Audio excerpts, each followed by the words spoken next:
मेरा 13 साल देवर बेहद खूबसूरत था। मेरे अलावा घर में कोई औरत नहीं थी।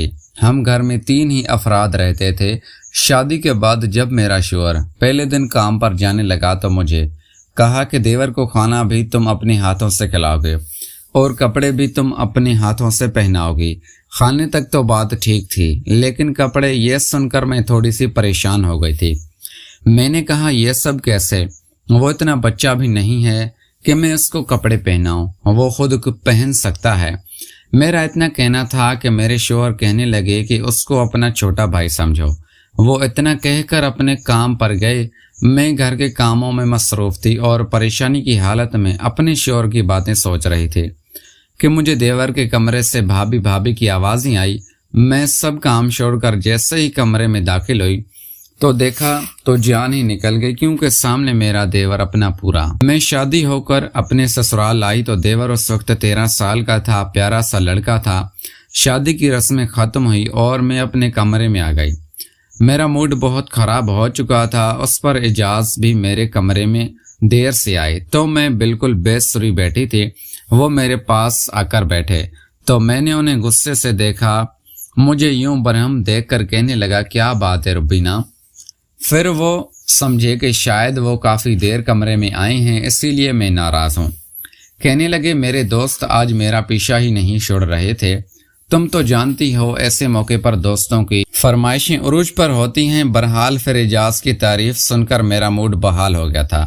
मैंने देवर की बात को अपने शौहर के सामने दोहराया नहीं था कि ये क्या सोचेंगे। आते ही मेरे भाई के बारे में ऐसी बातें करनी शुरू कर दी है। मेरा शौहर का बस एक छोटा भाई था। हामिद वालिदैन हयात नहीं थे। घर में उस वक्त मैं, मेरा शौहर और हामिद था। सुबह जब मेरी आँख खुली तो एजाज कहने लगा कि आज का नाश्ता मैं बाजार से ही लेके आया हूँ, लेकिन देखो मेरे घर पर कोई खवातीन है ही नहीं जो सबके नाज नखरे उठाए। वो कहने लगी, इसीलिए आज की मेहमान नवाजी मैंने निभा दी है, लेकिन कल से सब कुछ तुम्हें ही संभालना पड़ेगा। ये बात मैं पहले से जानती थी, इसीलिए मैंने कोई भी एतराज नहीं किया। जैसे ही मैं नाश्ता करने के लिए बाहर आई तो दस्तरखान पर मेरा देवर बैठा था। मैं उसके सामने ही बैठ गई। उसने मुझसे सलाम किया, फिर मुझे देखकर मुस्कुराने लगा। जब एजाज दस्तरखान के पास आए तो मेरे बजाय हामिद के पास बैठ गए। उसकी प्लेट में चने डाले और नान तोड़कर अपने हाथ से खिलाने लगे। देखकर मुझे बड़ी हैरत हुई थी और उससे ज्यादा हैरत मुझे ये हुई कि हामिद अब भी सामने बैठा मुझे ही देखे जा रहा था। उससे तो अपने भाई का भी लिहाज ना था और गुस्सा मुझे एजाज पर भी आने लगा। वो तो उससे टोक सकते थे और फिर यह भी मुझे अजीब लग रहा था कि एजाज उससे खुद क्यों खिला रहे हैं। वो 13 साल का लड़का था, खुद नहीं खा सकता था। मैंने कहा, एजाज हामिद खुद भी खा सकता है, आप अपना नाश्ता करें। मेरी बात सुनकर वो कहने लगे, रुबीना हामिद अंधा है, देख नहीं सकता। यह सुनना था कि मेरा निवाला हाथ में ही रह गया। मैं बड़ी हैरत से उससे देखने लगी। अच्छा खासा खूबसूरत लड़का था। उसकी आंखें भी ग्रीन कलर की थी, बेहद खूबसूरत थी।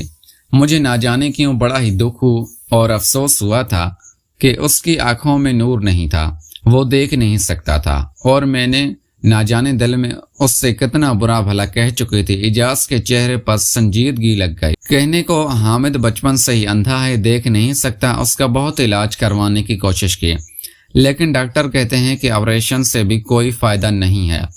एजाज कहते थे उसके सारे काम मैं करता हूँ, लेकिन अब ये तुम्हारी जिम्मेदारी है, तुम इसे अपना छोटा भाई समझकर इसके सारे काम किया करो। मैंने कहा ठीक, लेकिन मुझे बेहद अफसोस हुआ यह सुनकर माशाल्लाह से हामिद देखने में कितना खूबसूरत है।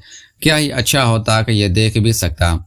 मेरी बात पर हामिद की आंखों से आंसू छलके थे। कहने लगा, भाभी मेरी बड़ी ख्वाहिश थी कि मैं आपको देखूं, लेकिन मेरी बदकिस्मती मेरी भाभी को मैं देख भी नहीं सकता।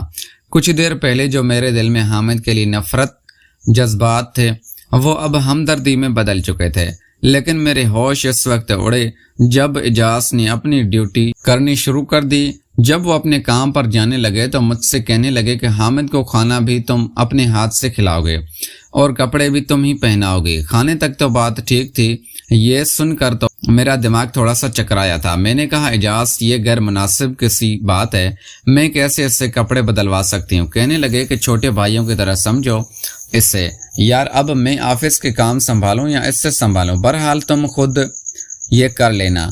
ये कहकर वो चले गए। मैं बेहद परेशान थी। अब भी ये सोच ही रही थी कि क्या करूं या क्या नहीं, जब मुझे हामिद के कमरे से पुकारने की आवाज़ आई। वो भाभी भाभी कहकर पुकार रहा था।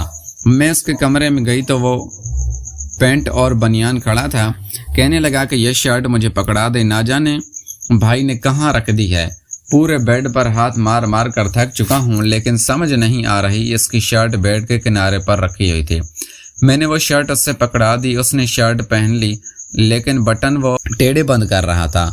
मजबूरन मुझे ही आगे बढ़ना पड़ा। मैंने कहा तुम छोड़ दो, मैं तुम्हें बटन बंद करके देती हूँ। मैंने उसकी शर्ट के बटन बंद किए तो वो खुश हो गया। कहने लगा मेरे बाल भी बना दें। भाभी, मैंने ड्रेसिंग से कंघा लिया और उसके बाल भी बना दिए। फिर कहने लगा मुझे अपने हाथ दें। मैंने कहा वो क्यों? कहने लगा दें। मैंने डरते डरते अपने हाथ उससे पकड़ाया था। ये सोच रही थी कि वो क्यों मेरा हाथ पकड़ना चाहता है। उसने हाथ अपने दोनों हाथों में लिया। कहने लगा आपका बहुत बहुत शुक्रिया। ये कहकर उसने मेरा हाथ छोड़ दिया। आपको देख तो नहीं सकता, लेकिन महसूस तो कर सकता हूँ, इसलिए आपका हाथ पकड़कर महसूस करना चाहता था कि भाभी कैसी होती है। मुझे तो माँ की मोहब्बत भी नसीब ना हुई। बहुत छोटा था जब माँ चली गई थी, जब मेरी वालिदा का इंतकाल हो गया था, और वालिद भी अभी 2 साल पहले ही फौत हो गए। जब तक मेरे वालिद जिंदा थे तो वही मुझे संभालते थे, लेकिन उसके बाद सारी जिम्मेदारी इजाज भाई पर डल गई।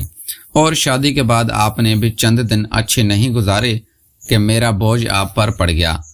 वो बड़ा अफसदा सा ये कह रहा था। मैंने कहा तुम किस पर भी बोझ नहीं हो, और मुझ पर तो बिल्कुल भी नहीं। मेरी बात सुनकर वो मुस्कुराने लगा। कहने लगा आप बहुत अच्छी हैं, मेरा इतना ख्याल रखती हैं। लेकिन जैसे ही वक्त गुजरता रहा, हामिद की हरकतें कुछ अजीब दिखने लगी थी। वो मुझसे बहुत ज़्यादा बेतकल्लफ सा रहने लगा था।